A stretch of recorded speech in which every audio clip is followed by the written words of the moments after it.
por que diversificar aí o seu portfólio em várias classes de ativos ou em vários ativos diferentes, no final do dia é bom porque ele minimiza o seu risco aí da carteira como um todo, tá? Então o que acontece? Como a gente viu aqui, risco ele pode ser definido aí, na verdade dividido entre duas grandes frentes aí. Uma delas é o risco sistêmico, tá? Que ele é não diversificado, é o risco aí global ou o próprio risco de mercado como um todo, tá? Esse aí não dá para você fugir de uma maneira geral, mas assim, pensando em ativo, em setor, etc., dependendo do que você colocar na sua carteira, você consegue mitigar o risco da sua carteira através da diversificação, tá? Mas lembrando, muito claro, a diversificação ela só anula aí o risco não sistêmico. Para os riscos que atingem o mercado como um todo ou o globo como um todo, isso não tem muito efeito, tá?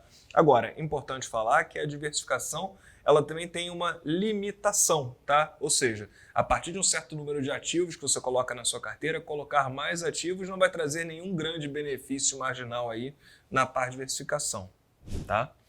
E aí a gente entra um pouquinho de onde é que surgiu isso, tá? A teoria de portfólio moderna, ela foi definida por um economista chamado Henry Markowitz. Ele era economista, se não me engano, da Universidade de Chicago, tá? E na década de 50 ele ganhou um prêmio Nobel, tá?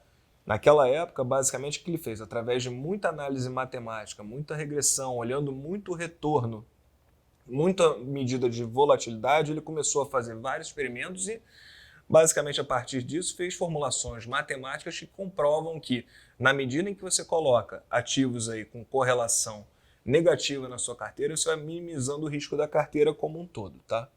E o que ele propôs aí que é, na verdade, o grande dogma, o grande mantra aí de todo mundo no mundo dos investimentos até os dias de hoje, né? O que todo investidor quer é obter o máximo de retorno possível por unidade de risco corrida, tá? Então não importa se você é um cara mais conservador, se você é um cara mais agressivo, se você é um cara moderado. Você sempre vai querer extrair o maior retorno possível por uma unidade de risco que você escolheu correr. Ou, ao contrário, você sempre dentro de um retorno esperado que você quer ter, você vai escolher correr o menor risco possível, tá?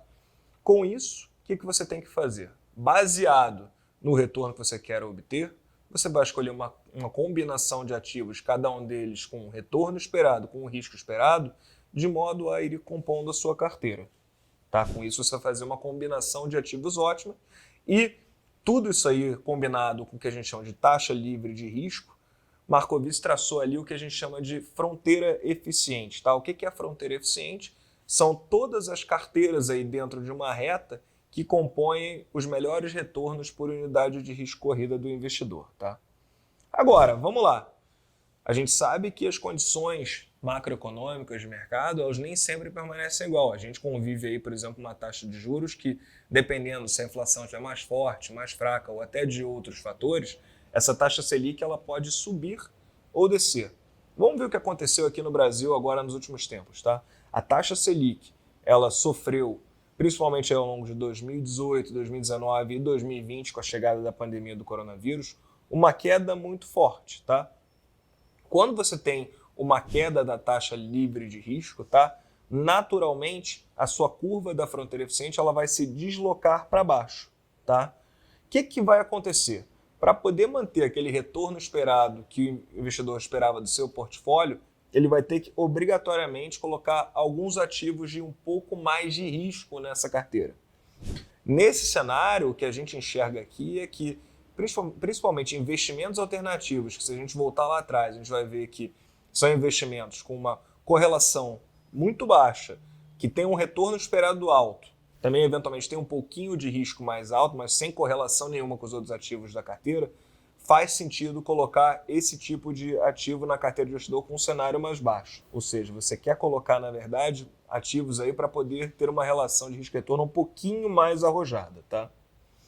E aí, vamos lá, vamos, na verdade, pegar exemplos aí de instituições que fizeram isso e tiveram muito sucesso. O case mais emblemático disso, importante falar aqui, hoje no Brasil a gente vive aí, viveu nos últimos anos uma queda bem forte da taxa de juros. Mas a verdade é o seguinte, isso já aconteceu aí em países mais desenvolvidos. Se eu falar para vocês, não sei se vocês vão acreditar, mas sabiam que o Treasury 10 anos, que é o equivalente da Selic aqui, Nos Estados Unidos, em 82, ele era de 16% ao ano. Pois é, já foi muito alto isso lá nos Estados Unidos também. Então, para ilustrar um case de sucesso, um case super emblemático é o case aí do fundo de endowment de Yale, tradução literal, fundo de emolumentos da faculdade de Yale nos Estados Unidos. Só para falar um pouquinho como é que funciona, isso é muito comum nas universidades dos Estados Unidos, eles formarem fundos aí que funcionam quase que como, entre aspas, fundos de pensão. Na verdade, são fundos que começam através de doação de ex-alunos, de maneira o quê? Que esse fundo, rentabilizando, gerando aí dividendos, gerando ganho de capital, isso aí seja investido na própria faculdade. A ideia é que o fundo financie as atividades, aí toda a parte científica e torne-se uma coisa perpétua, tá? E o fundo ele tem uma grande vantagem aí em relação aos fundos normais de investimento, que é a questão de, normalmente esses fundos eles não têm, entre aspas, pressa para resolver aí os seus investimentos. Então, o fundo de investimento de endowment de Yale, ele era gerido por um cara chamado David Swensen, tá? E ele teve uma abordagem bem diferente. Como ele sabia que ele não ia precisar desses recursos no curto prazo, ele fez, através da correlação que ele aprendeu lá na teoria de Markowitz, ele resolveu colocar uma boa parte dos ativos dele em ativos aí ilíquidos. No caso, investimento em empresas de capital fechado, boa parte, tá? Bom, o resultado disso vocês conseguem ver aqui no slide, tá? Se você comparar esse período de 25 anos, você vai ver que o S&P teve um rendimento médio anual aí na ordem de 10,7%, mas o fundo de Yale ele teve um rendimento de 15%. Só que mais importante até do que isso, se você reparar aqui no gráfico, os dois estão, se você reparar o eixo X ali, eles têm aproximadamente a mesma medida de risco.